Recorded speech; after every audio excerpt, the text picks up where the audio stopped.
Prime time India में मैं हूं शकील बागमारे। आइए देखते हैं प्राइम टाइम में आज क्या है खास। पीएम मोदी के जन्मदिवस को बेरोजगार दिवस मनाएंगे युवा। सुखबीर सिंह जौनपुरिया खुद बने डॉक्टर मगर हुए कोरोना पॉजिटिव। बेरोजगार युवाओं पर लाठी चलाकर सरकार ने अच्छा नहीं किया, अखिलेश यादव। जया बच्चन और कंगना के बीच छिड़ी जबानी जंग। देश में कोरोना के हालात और जानते हैं दुनिया भर में आज क्या हुआ था खास। आइए देखते हैं खबरें विस्तार से। पीएम मोदी के जन्मदिवस को बेरोजगार दिवस मनाएंगे युवा।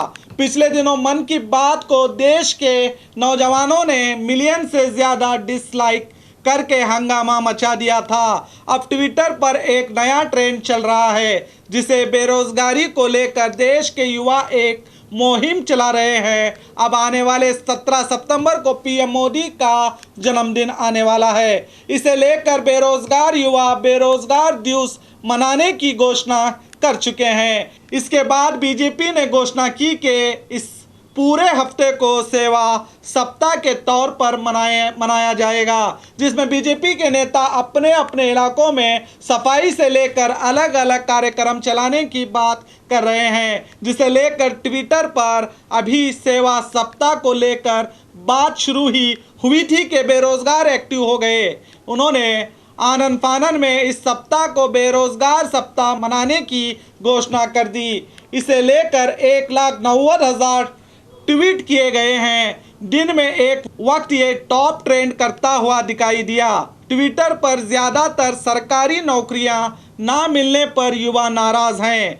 इस बहती गंगा में विपक्ष ने भी ट्वीट करके अपने हाथ धो लिए हैं। फिलहाल लगता है कि ये हफ्ता काफी हंगामा भरा रहने वाला है पीएम मोदी के जन्मदिन पर, क्योंकि 17 सितंबर को बेरोजगार दिवस का माहौल अभी से बनता दिख रहा है। अब बीजेपी जो सोशल मीडिया का इस्तेमाल करके विपक्ष को हमेशा घेरती रहती है, वही अब देश के युवाओं के हाथों अपने किए गए वादों को ना निभाने को लेकर फंसती नजर आ रही है, क्योंकि 2014 का वो वादा अभी भी युवाओं को याद है, जिसमें पीएम मोदी ने एक साल में 2.5 करोड़ नौकरियां देने का वादा किया था। अब देखना है 17 सितंबर को देश के युवा ट्विटर से कौन सी क्रांति लाते हैं। सुखबीर सिंह जौनपुरिया खुद बने डॉक्टर मगर हुए कोरोना पॉजिटिव। मानसून सत्र से पहले तमाम सांसदों का कोरोना टेस्ट किया गया था, जिसमें 17 सांसद कोरोना पॉजिटिव पाए गए हैं, मगर राजस्थान टोंक के बीजेपी सांसद सुखबीर सिंह जौनपुरिया आजकल सुर्खियों में हैं। ये भी कोरोना पॉजिटिव पाए गए हैं। ये चर्चे में इसलिए हैं क्योंकि इन्होंने कोरोना से जो इलाज बताया था शायद इन्हीं पर असर नहीं हुआ है। दरअसल ये सांसद केंद्र सरकार के आदेशों के उलट अपने तरीकों से इलाज का ढिंढोरा पीट रहे थे। सरकार जहां गर्म पानी पीने की बात करती, ये ठंडा पानी पीने और बारिश में भीगने की बात करते थे और घर से बाहर निकलने को कहते थे। इनके फेसबुक पेज को खंगालने पर कई वीडियो मिले हैं जिनमें कोरोना से बचने के लिए अजीब और गरीब इलाज बता रहे हैं सांसद, और उन्होंने खुद अपना कर भी दिखा रहे हैं। पहला वीडियो कीचड़ में बैठकर, दूसरा बारिश में भीगने से, तीसरा दिन में शरीर पर मिट्टी का लेप लगाने से कोरोना से बचा जा सकता है, कह रहे थे सांसद। देखिए।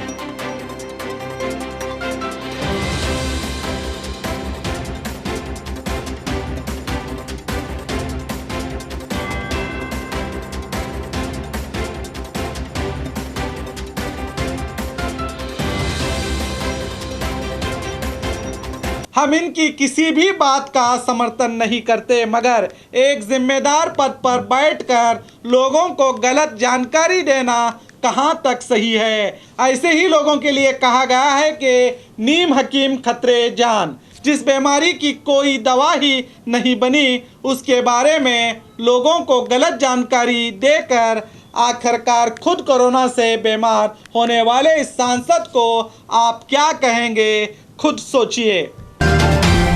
बेरोजगार युवाओं पर लाठी चलाकर सरकार ने अच्छा नहीं किया, अखिलेश यादव। आज देश भर में युवा बेरोजगारी पर ट्विटर पर ट्रेंड कर रहे हैं। इसके चलते समाजवादी पार्टी के नेता अखिलेश यादव ने ट्वीट करके एक वीडियो शेयर किया है कि आज सपा द्वारा उत्तर प्रदेश के जिलों में मानवी देकर शांतिपूर्ण तरीके से रोजगार की मांग करने वाले युवाओं पर सरकार ने लाठी उठाकर अच्छा नहीं किया। बेरोजगारी के कारण निराश युवा के साथ ऐसा व्यवहार सरकार की नाकामी को दर्शाता है और घोर निंदनीय है, कहा। देखिए।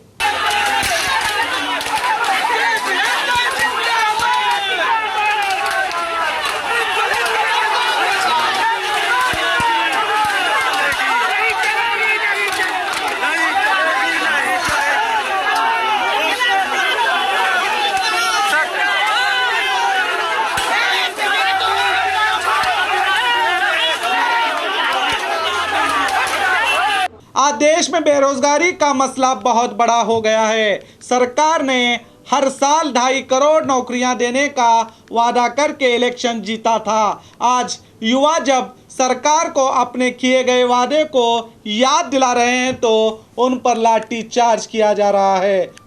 युवा देश की असली ताकत होते हैं, जिनमें सरकारें बदलने की ताकत होती है। ये किसी भी सरकार को नहीं भूलना चाहिए।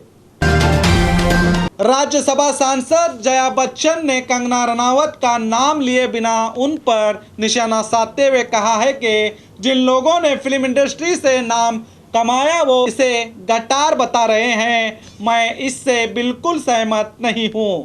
उन्होंने सरकार से अपील की कि वो ऐसे लोगों से कहें कि इस तरह की भाषा इस्तेमाल ना करें। उन्होंने एक वक्त ऐसे लोगों के लिए कहा कि जिस थाली में खाते हैं उसी में छेद करते हैं। जया ने कहा कि मनोरंजन इंडस्ट्री हर दिन 5 लाख लोगों को सीधे तौर पर रोजगारी देती है। इस पर कंगना ने पलटवार करते हुए ट्वीट किया है कि जया जी, क्या आप तब भी यही कहती अगर मेरी जगह पर आपकी बेटी श्वेता को टीन एज में पीटा गया होता और ड्रग्स देकर उन पर शोषण होता? क्या आप तब भी यही कहती अगर अभिषेक लगातार शोषण के चलते एक दिन फांसी से झूल जाते? थोड़ी हमदर्दी हमसे भी दिखाइए, कहा कंगना ने। लगता है कंगना और जया बच्चन के बीच ये ज़बानी जंग अभी जारी रहेगी, क्योंकि इस मामले में अब बॉलीवुड बटा हुआ नजर आ रहा है। क्योंकि कल जॉन इब्राहिम ने भी कंगना की मुखालिफत की थी। अब लगता है कंगना हर किसी के जवाब का पलटवार करके जवाब दे रही हैं और बीजेपी पूरी तरह से कंगना के पीछे खड़ी नजर आ रही है। तो इससे लगता है कि कंगना बहुत जल्द सियासत में आने वाली हैं। देश में कोरोना के हालात। पिछले 24 घंटों में देश में 83,000 से ज़्यादा कोरोना मामले सामने आए हैं, जिससे कोरोना मरीजों की कुल तादाद 49 लाख के पार हो गई है। पिछले 24 घंटों में 1054 लोगों की मौत होने से अब देश में इस बीमारी से मरने वालों की कुल तादाद बढ़कर 80,776 हो चुकी है। एक्टिव केस की तादाद बढ़कर 9,90,000 के पार हो गई है। वहीं इस बीमारी से 38 लाख से ज़्यादा लोग ठीक हो चुके हैं और रिकवरी रेट बढ़कर 78% हुआ है। वहीं मरने वालों की तादाद घटकर 1.63% हो गई है। ये देश के लिए एक राहत की खबर है कि मौत का आंकड़ा दिन ब दिन घट रहा है। आज 15 सितंबर है। चलिए जानते हैं आज क्या हुआ था दुनिया भर में खास। आज के दिन 1860 में श्री एम विश्वेश्वरैया का जन्म हुआ था। इसी दिन देश भर में इंजीनियर्स डे के रूप में मनाया जाता है। आज ही के दिन दूरदर्शन का पहला टेलीकास्ट 1969 को ट्रायल के तौर पर आधे घंटे का कार्यक्रम किया गया था। आज ही के दिन 15 सितंबर 1971 को अंतर्राष्ट्रीय ग्रीन पीस को पर्यावरण रक्षा संगठन के रूप में उद्घाटन किया गया था। आज ही के दिन यानी 1940 में दूसरा वर्ल्ड वार के दौरान ब्रिटेन के वायुसेना ने दावा किया था कि उन्होंने हिटलर की जर्मन वायुसेना को शिकस्त दी थी। और खबरों के लिए देखते रहिए आपका अपना B News Nation prime time India.